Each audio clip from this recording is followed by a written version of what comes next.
Pour montrer ma générosité et y attirer une bonne population, j'ai accordé aux habitants de larges privilèges et libertés, et une exemption totale d'impôts. J'ai aussi tracé des routes et fait ouvrir des canaux pour faire de mon port une étape obligée dans le commerce méditerranéen. Et peu à peu, la ville s'est dressée, rassemblant des habitants venus du Languedoc et de Provence, mais aussi de Gênes et de Barcelone, venus faire souche en ce lieu jusqu'alors vide d'hommes. En décembre 1244, Dieu m'a libéré de la mort pour prendre la croix et partir défendre les lieux saints d'Orient. 4 années ont été nécessaires pour préparer cette expédition, rassembler hommes, bêtes et nourriture. Parallèlement, j'ai lancé de grandes enquêtes à travers le royaume pour recueillir les doléances de mes sujets et réformer mon administration. Avant de partir, nous avons réglé avec l'abbé Raymond de Psalmodie les derniers détails de la transaction qui ont fait de moi l'unique maître de ce port en signant au premier étage du donjon enfin terminé l'acte d'héritant notaire et entérinant ces longues négociations. Et c'est finalement à la tête d'une armée forte de 25 000 hommes et 7 ou 8 000 chevaux que je quittais Aigues-Mortes le 25 août 1248 pour la croisade qui m'a tenu éloigné de mon royaume pendant 6 années. Pour protéger la ville des ennemis, des rôdeurs et du vent qui souffle avec fureur sur cette terre, je lui ai accordé en 1266 la construction d'une enceinte. Pour en financer les travaux, j'ai instauré une taxe sur toute marchandise qui transitait par Aigues-Mortes. La ville a grandi rapidement, atteignant 1500 habitants sous le règne de mon petit-fils.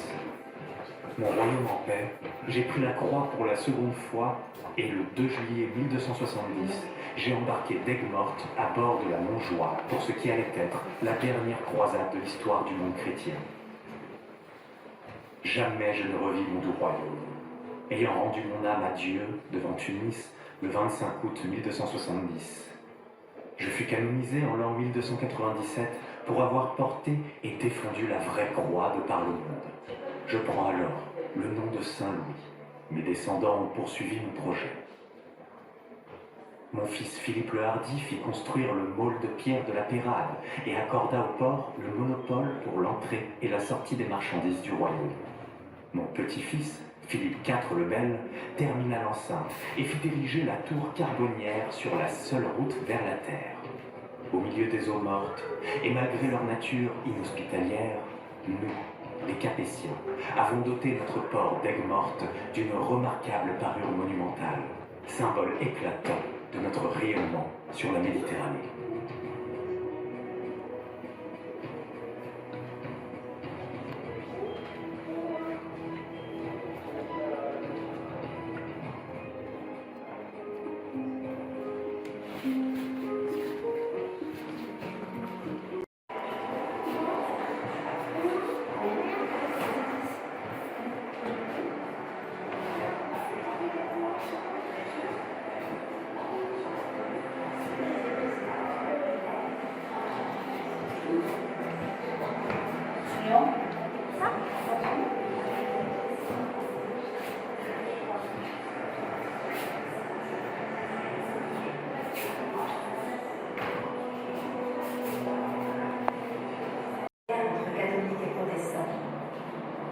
Lors des affrontements, le couvent des Cordeliers et l'église des Pays-en-Midi sont incendiés. Dirigée par les protestants de 1576 à 1622, la ville se dote d'un temple et d'un cimetière protestant aujourd'hui disparu. L'église des Pénitentiaires est reconstruite en 1611. En 1622, Louis XIII rétablit le catholicisme à Aigues-Mortes.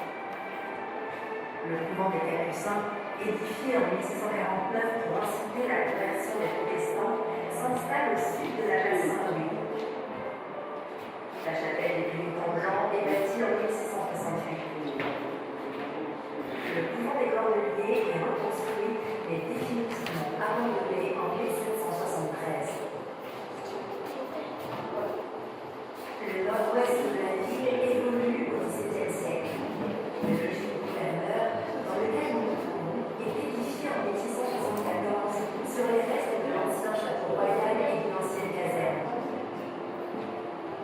Les premiers logements des soldats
Пока не знаю. Пока зафиксируем. На, там закрыт. Там.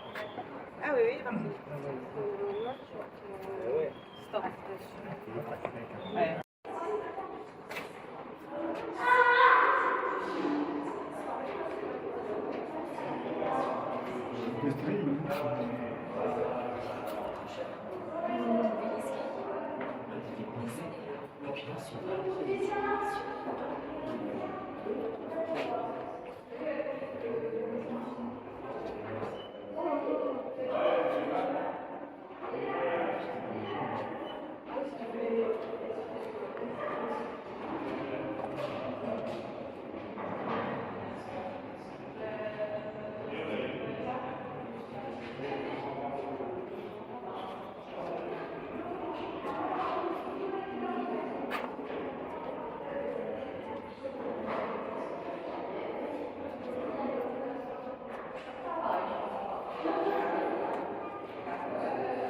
Это было как телеграф сообщить друг другу. Почему ты так думаешь? А что это могло? Только Ну, это твоя фантазия. или печки, или телеграф там. Да, ну, Не спускать. Алло, ты туда идешь? конечно.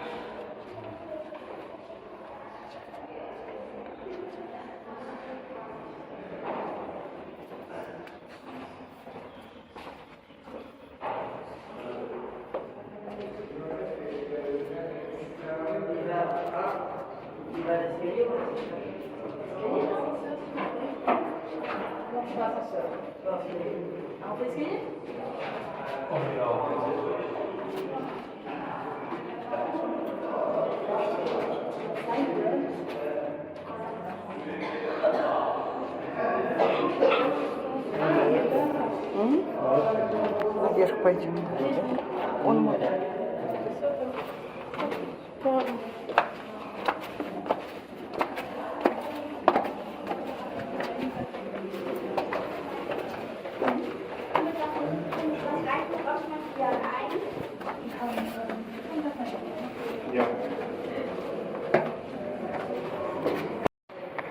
Что-то пустой, зачекай, не знаю.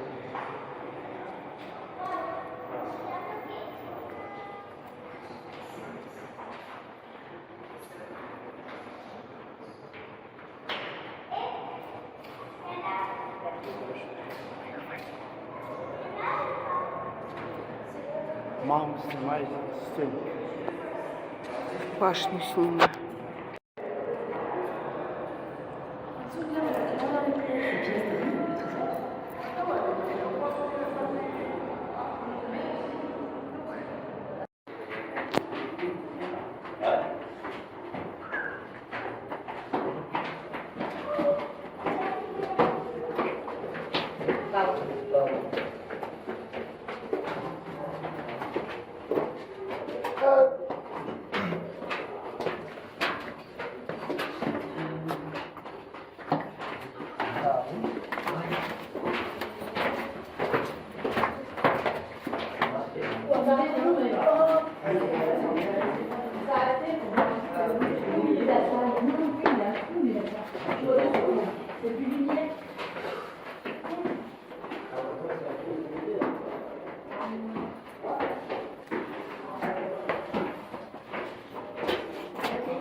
сімейні відкриваю.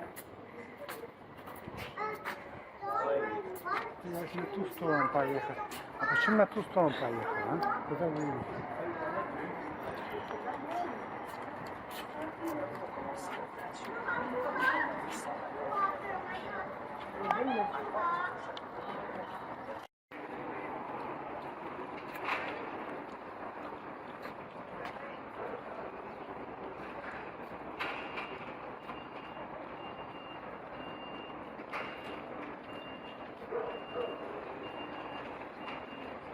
Поставьте масло надо, горячее масло.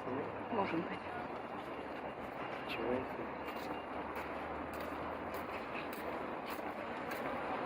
Литом.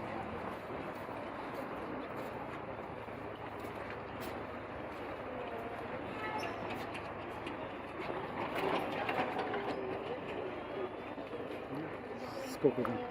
Один путь 100 человек.